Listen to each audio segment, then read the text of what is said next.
นี่แมนผู้หัวโล้นแขวงไซสมบูรณ์หนึ่งในความงามที่ธรรมชาติแต่งแต้มไว้ให้แผ่นดินลาวภูบอนนี่บ่มีต้นไม้ใหญ่ปกคลุม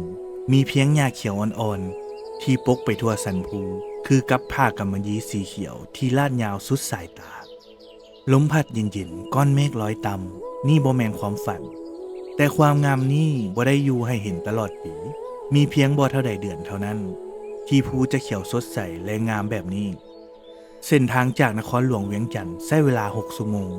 ทางยังลำบากพอสมควรแต่เมื่อมาฮอดแล้วทุกความเมื่อยก็คุ้มค่าผู้หัวโล้นไซสมบูรณ์สวรรค์สีเขียวที่รอท่าเจ้ามาเห็นกับตา